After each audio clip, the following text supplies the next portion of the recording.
วรรค์นั้นงามแท้แม่เอ่ยสมดังคำสมเสยเขาเอ่ยกันว่าเวียงทองเมื่อยามใดเมฆไหลลอยละล่องบ่เห็นหน้านวลน้องแล้วต้องสวดให้อาลัยงามผ่องสีเนื้อนาลีใดๆสร้างผลบุญปางใดเสริมส่งให้เจ้างามงอนหนึ่งเพียงใดห้องหัวใจน้องวางมองหรือขาดคู่สอนยามนอนแล้วจงสุขสันต์นวล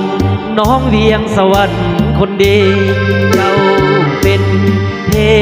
พีขวัญเมืองแห่งนี้มานานเนื้อนวลขาวผ่องสองพวงแก้มบิ่งบานงามยิ่งได้บ่ปานยิ้มหวานแล้วเลิศเสินใจเมืองสวรรค์นานปั้นเจ้างามเด่นแม้นสายใดได้เห็นแล้วอยากเป็นเพื่อนดวงใจวาสนาน้องนั้นมา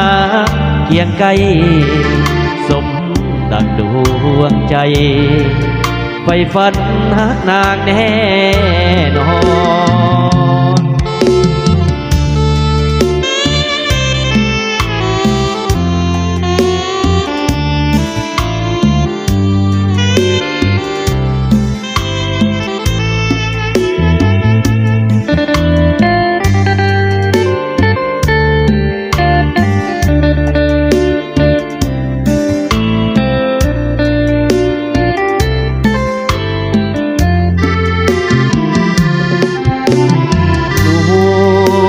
น้องเวียงสวรรค์คนดีเจ้าเป็นเทพีขวัญเมืองแห่งนี้มานาน